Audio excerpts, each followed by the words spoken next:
Aleluia. Glórias e mais glórias ao nosso Senhor por esse momento que Ele nos concede. Confesso para os irmãos que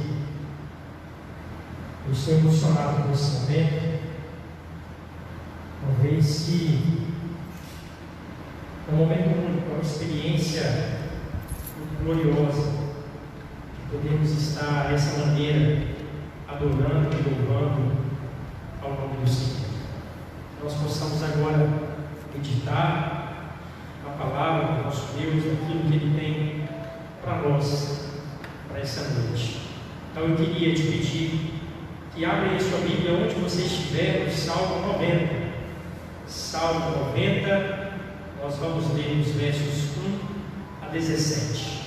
Salmo 90, 1 a 17, é um salmo muitíssimo conhecido, um salmo escrito por Moisés e que tem informações maravilhosas para nós nessa noite, algo que pode de fato mudar o nosso entendimento a respeito da nossa vida aqui na terra. Então abra comigo aí, Salmos 90, versos de 1 a 17, e a partir do primeiro versículo diz assim: Senhor, Tu tens sido nosso refúgio de geração em geração. Antes que os montes nascessem, ou que tivesses formado a terra e o mundo, sim, de eternidade a eternidade, Tu és Deus. Tu fazes o homem voltar ao pó e dizes: voltai, filhos dos homens. Porque aos teus olhos 1000 anos são como o dia de ontem que passou, como a vigília da noite. Tu os arrastas por uma correnteza, eles são como um sono, como a relva que floresce ao amanhecer, que brota e floresce de manhã, mas à tarde murcha e seca. Pois somos consumidos pela tua ira e afligidos pelo teu furor. Colocaste diante de ti nossas maldades, e à luz do teu rosto os nossos pecados ocultos. Pois todos os nossos dias passam sob a tua ira, nossos anos acabam-se como um suspiro. Os anos da nossa vida chegam a 70, ou para os que têm mais vigor a 80, mas o melhor deles é cansaço e enfado, pois tudo passa rapidamente e nós voamos. Quem conhece o poder da tua ira e o teu furor conforme o temor que te é devido? Ensina-nos a contar os nossos dias para que alcancemos um coração sábio. Volta-te para nós, Senhor. Até quando? Tem compaixão dos teus servos. Sacia-nos de manhã com o teu amor fiel, para que em todos os nossos dias nos regozijemos e nos alegremos. Alegra-nos pelos dias em que nos afligiste e pelos anos em que conhecemos a dor. Mostra teus feitos aos teus servos e a tua glória aos filhos deles. Seja sobre nós a graça do Senhor, nosso Deus, e confirma sobre nós a obra das nossas mãos. Sim, confirma a obra das nossas mãos. Amém. Este é o salmo mais antigo aqui, compondo o saltério. Foi escrito por Moisés, homem de Deus, e vem falar de questões humanas, especialmente depois da queda do homem e dos nossos antepassados, conforme Gênesis 3, e que continuarão tendo a mesma importância até o dia da volta de Jesus. Este salmo vai nos falar do Deus eterno, dos seres humanos frágeis, vai nos falar da eternidade de Deus, da sua soberania e do seu poder, em contrapartida à fragilidade, à fraqueza, à futilidade da vida humana. E vai nos falar de vida e morte, vai nos falar do valor do homem acerca da soberania e do poder de Deus, vai nos falar do significado da vida nesse mundo confuso, nesse mundo difícil. Mas ao mesmo tempo, Moisés, ele compreende que a vida, mesmo diante de todas as suas dificuldades, mesmo diante das angústias encontradas aqui como consequência do erro do próprio homem ao desobedecer a Deus, ela tem um valor, um significado muito importante e também valoroso aos olhos de Deus, e que nós podemos, de certa forma, desfrutar dessa vida aqui, dando valor àquilo que Deus tem colocado diante de nós. Por isso, nos últimos versículos, especialmente nos versos 13 e 17, ele vem fazer uma oração ao Senhor, reconhecendo a grandeza de Deus e a fragilidade do homem, e se colocando agora diante do Senhor, reconhecendo de fato qual é o seu valor diante de Deus, e pedindo ao Senhor que derrame agora bênçãos, graças sobre a sua vida, e que possa nos abençoar com alegria, tantas quanto os sofrimentos, os problemas que passamos aqui nessa vida.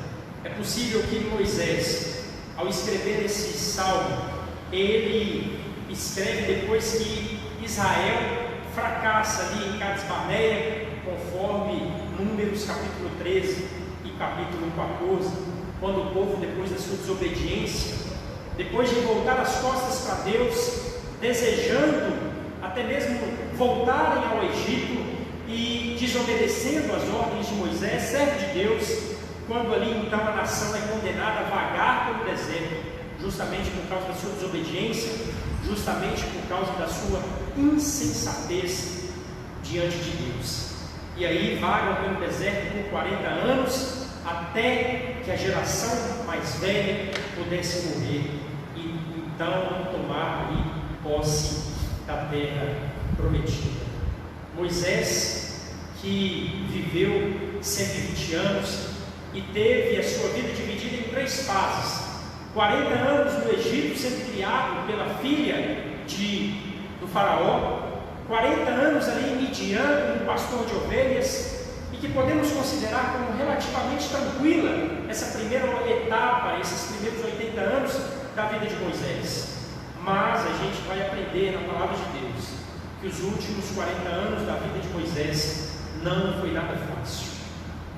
Foi um tempo difícil, foi um tempo de muita luta, foi um tempo de sofrimento, mas que agora, diante do Senhor, depois de todas as suas lutas, ele reconhece a posição em que ele se encontra e busca justamente no Senhor forças para essa jornada. E através deste salmo, nós podemos também aprender a buscar no Senhor forças para a nossa jornada aqui na terra, forças para que continuemos a lutar aqui nessa vida, para que possamos fazer dessa vida uma vida de significado, para que possamos ter aqui uma vida significativa, uma vida onde nós podemos ser bênção na vida de outras pessoas, e não tão somente uma vida de sofrimento, apesar dos nossos pecados. Nós podemos terminar bem a nossa vida. E aí, daqui desse salmo, nós podemos tirar 3 lições importantíssimas, e que eu queria que você pudesse estar comigo nessa noite, e que pudesse compreender, em primeiro lugar, o louvor da eternidade de Deus. O verso 1 e 2 vai nos falar dessa eternidade, dessa soberania, dessa majestade do Senhor, o nosso Deus, e com isso vamos aprender que aqui nessa terra nós somos peregrinos, e que em Deus nós podemos sim ter um lugar de habitação, um lugar de refúgio. Portanto, precisamos aprender, de acordo com os versos 1 e 2, que nós somos passageiros aqui nessa vida. De fato, ela é passageira, mas o nosso Deus sendo eterno, nós podemos habitar nele, porque Ele é a nossa habitação, Ele é o nosso refúgio. O verso número 1 nos diz: Senhor, Tu tens sido o nosso refúgio de geração em geração. Antes que os montes nascessem, ou que tivessem formado a terra e o mundo, sim, de eternidade a eternidade, Tu és Deus. Nós precisamos entender qual é o momento em que Moisés escreve este salmo. Moisés estava vivendo uma luta muito grande. Pessoas estavam morrendo diariamente no deserto. Centenas de pessoas caíam todos os dias. Podemos dizer que era uma marcha fúnebre pelo deserto. Mas ainda assim, Moisés, diante da sua finitude, diante da fraqueza do seu povo, ele reconhece: Senhor, Tu tens sido o nosso refúgio. O Senhor é fortaleza, e de eternidade a eternidade, o Senhor é Deus. Precisamos também olhar para esse salmo com a seguinte visão: foi Moisés que recebeu de Deus a revelação do Gênesis, e por isso Moisés pode falar com toda a propriedade que de eternidade a eternidade Tu és Deus, porque ele sabe que recebeu de Deus a revelação de que Deus existia antes que o mundo fosse mundo. Por isso ele diz com toda a propriedade: Tu tens sido, Senhor, o nosso refúgio de geração em geração, porque Moisés escreve todo o Pentateuco, de Gênesis até Deuteronômios, e ali nós vamos ver gerações e gerações passando ali pela vida de Moisés e por todo esse tempo em que ele escreve. E aí ele usa aqui os montes, as montanhas, que para os israelitas tinha uma simbologia e um valor muito grande. Era algo que simbolizava a eternidade, era algo que simbolizava a força, era algo que simbolizava o poder, era algo, podemos dizer, inabalável. E aí, antes que tudo isso existisse, Deus era Deus. Quando ele nos diz, no final do verso 2, Tu és Deus, ele usa o termo Elohim, que justamente significa Deus Todo-Poderoso, Deus Forte, Deus Criador, justamente reconhecendo o poder que o nosso Deus tem. Números capítulo 33 vai nos falar que ali nós vamos encontrar 42 lugares diferentes, onde durante a peregrinação do povo pelo deserto, eles acampavam e armavam ali as suas tendas. E nesses 42 lugares diferentes, narrados ali em Números capítulo 33, nós vamos encontrar Moisés armando uma tenda toda especial fora do acampamento, e nós vamos encontrar isso em Êxodo capítulo 33, 7 a 11, e ali vai nos chamar, nos falar da tenda da congregação ou tenda da revelação, onde não importava o lugar em que Moisés se encontrava, ele sabia que Deus era o seu refúgio, ele sabia que podia ter um relacionamento com Deus, ele sabia que podia ter um encontro com Deus.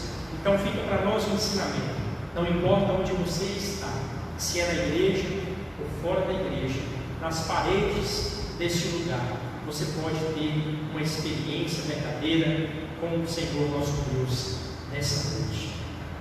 Nós também vamos aprender que a partir dos versos 3 até o verso 11, a respeito da fragilidade humana. E aí, quando Moisés escreve, depois de reconhecer a eternidade, a superioridade de Deus, ele vem reconhecer a fragilidade do homem, a fraqueza do homem. E aí, com ele, nós vamos compreender que aqui nessa vida nós somos aprendizes, nada mais que aprendizes, e que dia após dia nós aprendemos um pouco com as lições desta terra, com as nossas dificuldades, com os nossos problemas, com os nossos erros, e vamos entender que aqui de fato é uma escola que nos prepara para a eternidade, uma escola que nos prepara para uma vida com Deus, mas que ainda assim aqui, mesmo diante de toda a mazela humana, mesmo diante de toda a fragilidade, ao reconhecer que Deus é Deus, nós podemos sim ter uma vida de valor, nós podemos sim ter uma vida valorosa, nós podemos sim ter uma vida com significado, desde que o seu coração esteja voltado para o Senhor, com disposição de adorá-lo, de reconhecer como soberano sobre a sua vida. Moisés foi educado em toda a ciência dos egípcios, conforme nos diz Atos 7:22, e ele tinha poder na sua palavra, ele tinha poder nas suas obras, mas mesmo diante de todo conhecimento científico, mesmo diante de toda ciência, mesmo diante de toda sabedoria, mesmo diante de todo conhecimento humano, Moisés teve experiências significativas com o Senhor que valeram muito mais do que qualquer conhecimento humano que ele pudesse ter nessa terra. Ele teve com Deus experiências importantíssimas e muito impactantes. E com ele nós aprendemos duas grandes lições ao reconhecer a soberania de Deus e ao reconhecer, em segundo lugar, a fragilidade do homem. Em primeiro lugar, vamos entender, especialmente nos versos 4 a 6, que a nossa existência aqui na terra ela é breve e passa rapidamente, portanto devemos usá-la da melhor maneira possível. Olha o que nos diz os versos 4 a 6. Porque aos teus olhos 1000 anos são como o dia de ontem que passou, como a vigília da noite. Tu os arrastas por uma correnteza ou por uma torrente. Eles são como o sono, como a relva que floresce ao amanhecer, que brota e floresce de manhã, mas à tarde murcha e seca. Nossa existência aqui é breve, nossa existência é passageira, mas nós podemos usufruir da nossa vida aqui da melhor maneira possível. Vamos entender também, em segundo lugar, que a vida parece difícil, a vida muitas vezes é fútil, mas viver é a única maneira que nós temos de amadurecer.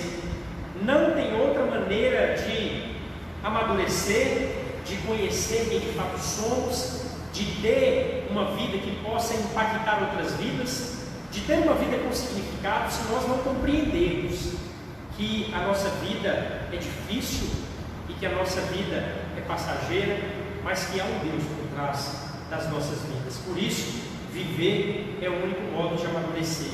E aí no verso 7 a 11 ele diz: pois nós somos consumidos pela tua ira, nós somos afligidos ou conturbados pelo teu furor.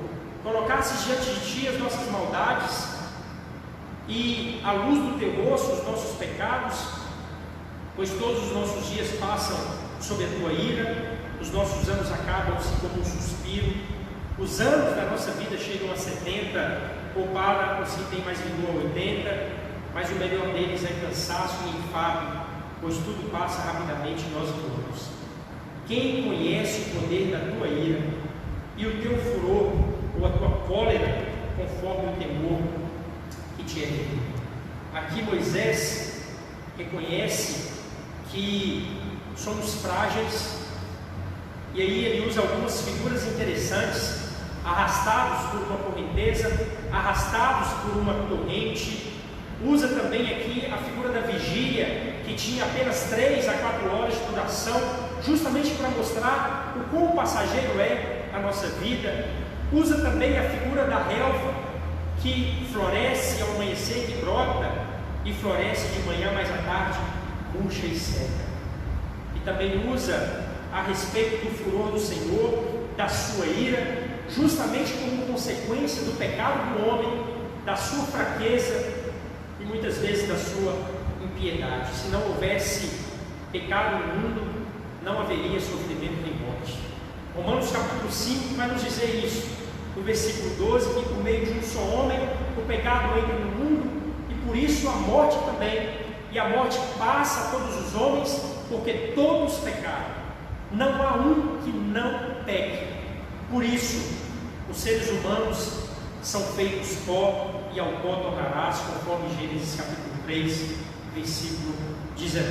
Justamente porque esses homens se rebelaram contra Deus e tentam dia após dia revogar a implacável lei da morte, a implacável lei do pecado.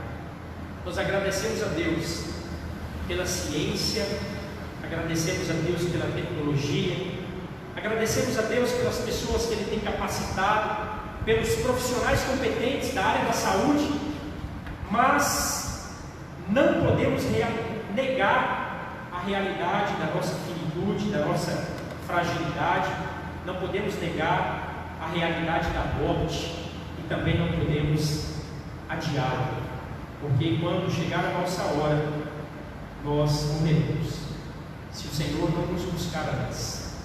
A escola da vida é, portanto, uma preparação para uma vida eterna com Deus. E cabe a mim te perguntar nessa noite: você tem se preparado para essa vida eterna com Deus, entendendo que a nossa vida aqui ela é passageira, que a nossa vida aqui passa muito rápido e que aqui é tão somente uma escola para nos preparar para ter uma vida com Deus na eternidade, uma vida com Deus nos céus. Aqui nós passamos por provas e por isso aprendemos com elas. Passamos por dificuldades e por isso aprendemos com elas. Irmãos, eu não tenho dúvidas de que esse momento que nós estamos vivendo hoje, onde pessoas têm sido assoladas por esse vírus, por essa doença, eu não tenho dúvida de que Deus tem os seus propósitos. Como a irmã Euseli disse, talvez necessário seja que os arrependidos também se arrependam, não tão somente os ímpios. E Deus quer nos deixar propósitos, Deus quer nos deixar mensagens com tudo isso. Eu tenho certeza que depois que Deus cumprir os seus propósitos, tudo isso passará. Talvez ainda não é a hora, talvez ainda sofreremos, nos angustiaremos com esse momento, mas Deus cumprirá os seus propósitos, nós podemos ter certeza disso. Então, à medida que nós envelhecemos, compreendemos cada vez melhor que a vida é curta, que a vida é passageira, que passa rapidamente. E aí, como disse, ele usa as figuras justamente para mostrar o quão frágil nós somos. Nos versos 7 a 11, onde ele nos fala da ira do Senhor, que somos afligidos e conturbados por ela, que estamos diante dele, e as nossas maldades também são colocadas diante dele, porque nada foge ao conhecimento e aos olhos do Senhor, ou seja, a luz do teu rosto, a luz da tua face, os nossos pecados não estão ocultos, por isso os nossos dias se passam e se acabam com um suspiro. Então aqui Moisés ele reflete, ele medita sobre a triste experiência que o povo de Israel teve ali em Cades Barneia, em Números 13 e 14, quando a nação se recusou a obedecer ao Senhor, quando a nação se recusou a se dirigir ao Senhor, a confiar nele e a entrar na terra prometida. E então essa decisão insensata daquele povo levou esse povo a perecer, levou esse povo a sofrer. A sua desobediência teve consequências. E eu te pergunto: você tem sido obediente? Você tem ouvido a voz do Senhor? Porque Ele tem te chamado dia após dia, a sua palavra tem sido dita dia após dia, e você tem ouvido, você tem obedecido, o Senhor tem falado. E aí esse homem, esse povo, por causa da sua decisão insensata, viveu 4 décadas de tribulações, de provas no deserto, e enquanto isso a geração mais velha ia morrendo gradualmente, com exceção de Josué e Caleb, que obedeceram ao Senhor. Os versos 7 a 8 vai nos falar dessa ira do Senhor, mas sabemos que Deus é longânimo, sabemos que Deus é bom, mas as murmurações, a rebeldia daquele povo testaram a paciência de Deus, e Deus via o que Israel fazia, Deus sabia o que Israel fazia, e ainda via o que Israel haveria de fazer. Portanto, queridos, eu te digo: não teste a paciência do Senhor com a sua desobediência, não teste a paciência do Senhor com o seu pecado. Se volte para o Senhor, volte-se a Ele, Ele tem te chamado. E o que nós aprendemos com tudo isso? Aprendemos que a humanidade paga um preço por causa dos seus pecados. Aprendemos que a humanidade paga um preço por causa da sua desobediência. Não se vê mais pessoas vivendo centenas de anos, assim como podemos ver em Gênesis capítulo 5, onde as pessoas tinham ali uma longevidade enorme.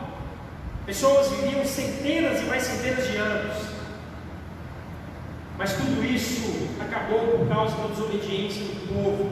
Ninguém gosta de pensar na ira de Deus, mas cada registro de óbito cada morte nos leva a entender que de fato o salário do pecado é a morte.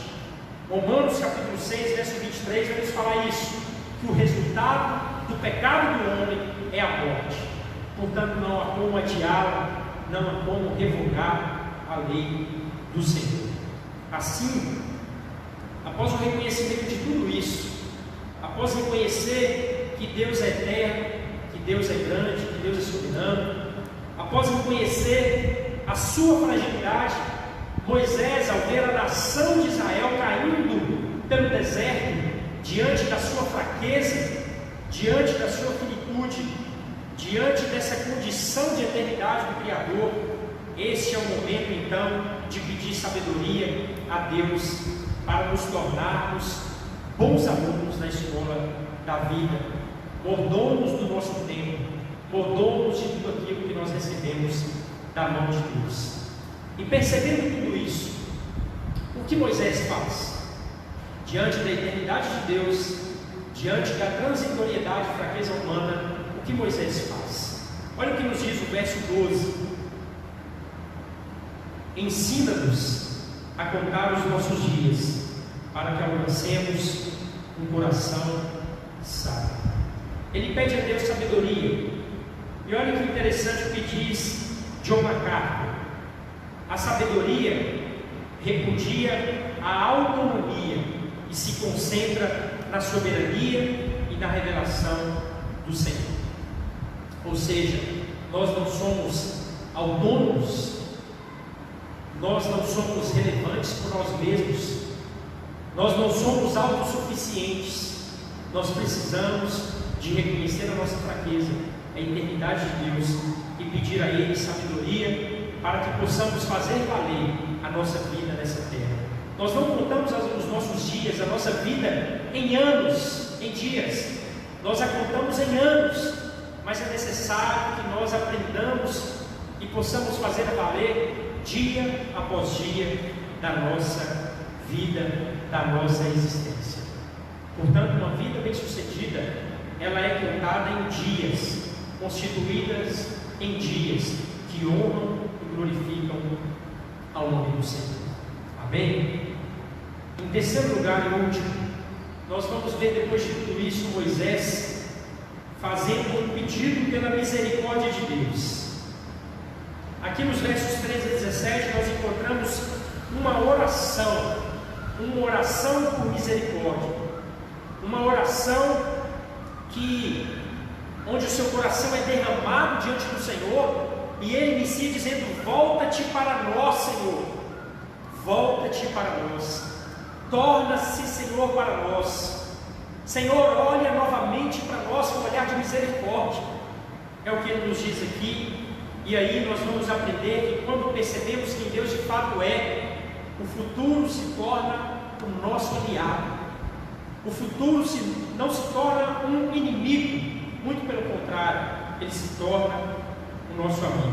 Sem dúvida, a vida é difícil, não é fácil, e Deus nos disciplinará se nós não aprendermos as lições dessa vida, nos sujeitando tão somente a Ele, obedecendo tão somente a Ele, nos atentando dia após dia para a Sua palavra, para a Sua mensagem, portanto nos sujeitando à Tua vontade. Mas a história não termina aí. Moisés reconhece que, mesmo a vida tendo as suas limitações, mesmo diante da fragilidade do homem, ele entende que a vida não é tão somente sofrimento. Apesar da moldura sombria destes versículos, apesar da sombra que está por trás de tudo isso, nós vamos aprender que a ênfase desse salmo não é sobre a morte, a ênfase desse salmo é sobre a vida. E aqui Moisés agora celebra a respeito da vida, reconhecendo que o Senhor pode de fato mudar a nossa história, transformar a nossa realidade quando nós nos voltamos para Ele e clamamos ao Senhor: Senhor, volta-se para mim, tenha misericórdia de mim. E aí as experiências passadas, as experiências presentes se tornam para nós agora preparação para o futuro, e enquanto isso a vida como um todo se prepara para a eternidade. Ao fazer esse contraste dos versos 13 a 17 e aqui dos versos 7 a 12, nós vamos ver claramente a diferença e vamos entender o que Moisés quer nos ensinar com isso. Olha só, os versos 13 a 17 enfatiza, ressalta 3 grandes lições. Eu queria compartilhá-las com você nessa noite. Em primeiro lugar, a compaixão e o amor de Deus nunca falham. A compaixão e o amor de Deus nunca falham. É necessário que você reconheça isso. É necessário que você entenda que o nosso Deus é um Deus compassivo. A palavra de Deus nos diz nos Evangelhos que Jesus Cristo, em determinada feita, Ele olha para a praia e vê ali as pessoas desesperadas com os seus problemas e olha para elas como se fossem ovelhas sem pastor. E então o seu coração se derrama em compaixão. O nosso Deus é um Deus compassivo e bom e amoroso. Em segundo lugar, nós vamos ver que o desejo de Deus é em nos dar alegria, é nos dar satisfação, mesmo em meio às dificuldades dessa vida. Nós precisamos nos alegrar, porque o nosso Senhor é um Deus de alegria. A alegria do Senhor é a nossa força. E em terceiro, vamos entender que a capacidade de Deus pode tornar a nossa vida uma vida relevante para a eternidade. Quando Jesus Cristo é o nosso Senhor, quando reconheço Jesus Cristo como nosso Salvador, o nosso futuro se torna o nosso aliado. E aqui no verso 13 ele nos dá uma instrução, uma injunção: volta-te para nós, Senhor. Dá a ideia de voltar o rosto, ou seja, Senhor, deixa a sua ira e agora olha para nós com um olhar de misericórdia. Depois de reconhecer a grandeza de Deus, diante da sua fraqueza, ele pede ao Senhor sabedoria. E o que é essa sabedoria? É conhecer acerca de Deus, é temer ao Senhor, é conhecer quem Deus é.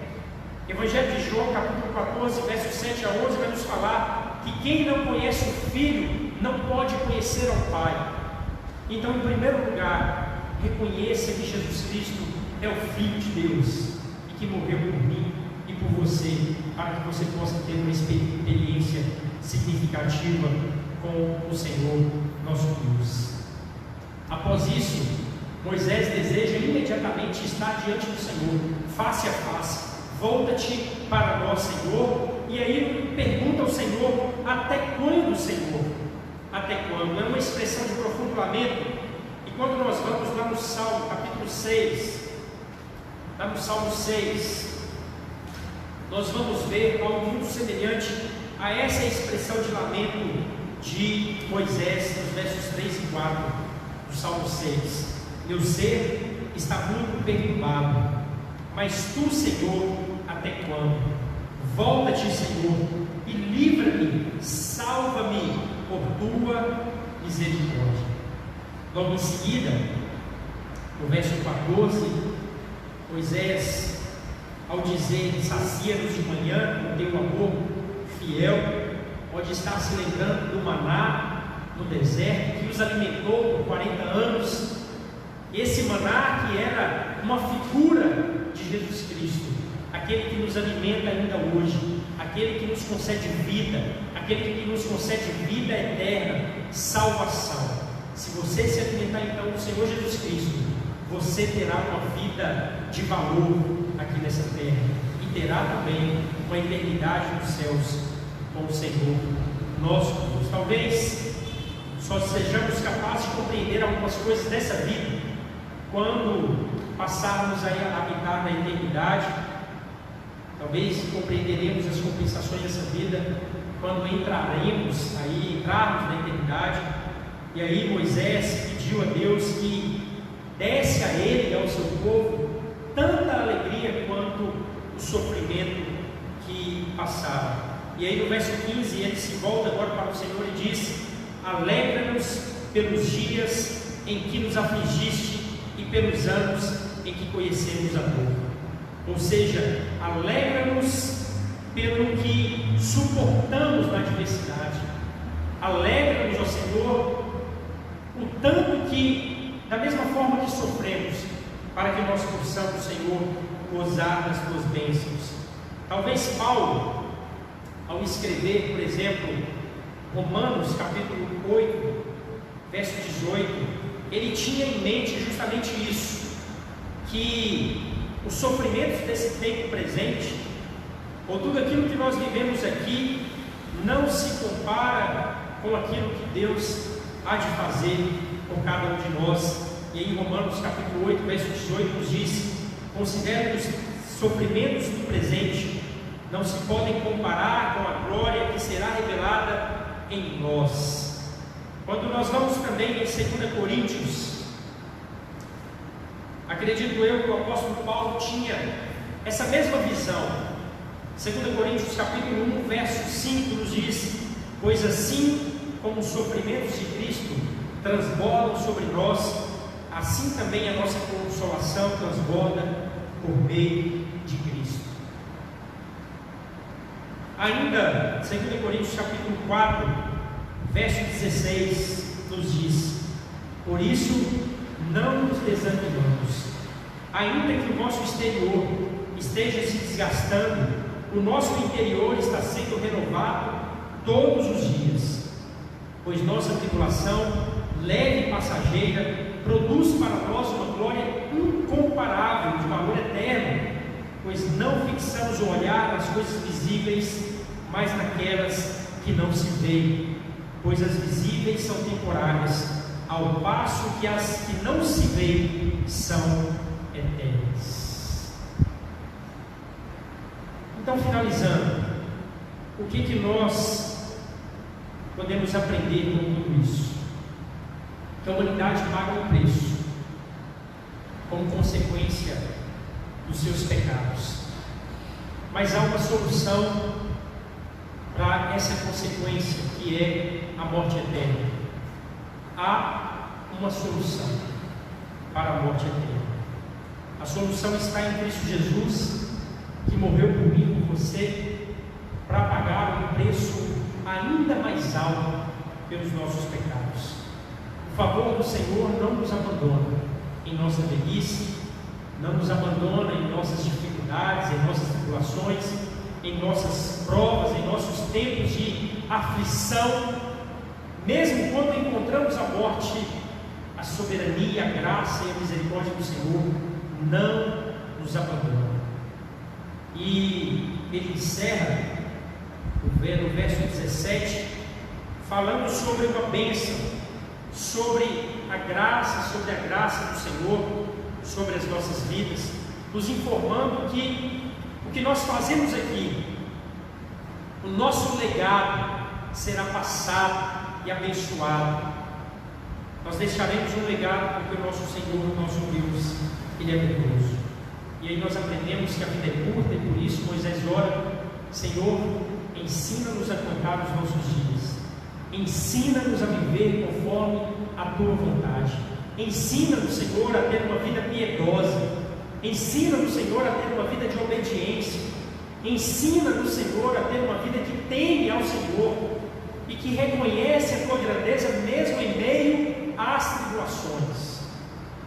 Moisés reconhece que a vida é difícil e por isso ele pede: Senhor, confirma as obras das nossas mãos. Ele pede ao Senhor: Senhor, que a minha vida seja significativa, que a minha vida seja impactante, que a minha vida seja valorosa, mesmo em meio às dúvidas, mesmo em meio às provas, mesmo em meio às dores, mesmo em meio às doenças. Que a minha vida seja significativa, que a minha vida seja uma vida de valor, porque eu reconheço o Senhor, o meu Deus, porque eu reconheço que vale a pena viver. Tudo isso por causa da grande graça do Senhor nosso Deus, tudo isso por causa da sua glória. E ele diz então: seja sobre nós a graça do Senhor, o nosso Deus, confirma sobre nós a obra das nossas mãos. Sim, confirma a obra das nossas mãos. Amém. Que o Senhor te abençoe, que o Senhor continue te guardando, protegendo, que você possa entender que a sua vida é significativa, mesmo diante das dificuldades, mesmo quando você pensar que não há um fim, mesmo quando você pensar que não há mais solução para a sua dificuldade, o Senhor está nos dizendo nessa noite que Ele tem abençoado as obras das nossas mãos. Portanto, reconheça a soberania do Senhor sobre a sua vida, reconheça a eternidade do Senhor sobre a sua vida, reconheça a nossa fragilidade, porque nós vamos compreender que diante de todo o problema que nós temos vivido hoje, em todo o mundo, em centenas de nações que foram atingidas por um vírus invisível, nós vamos compreender que o homem não tem poder para parar. As máquinas, a ciência não tem poder para parar. É aí que nós precisamos reconhecer que tão somente o nosso Senhor está no controle de todas as coisas. Que Deus te abençoe. Foi muito bom poder passar com você mais um momento reunido como igreja do Senhor.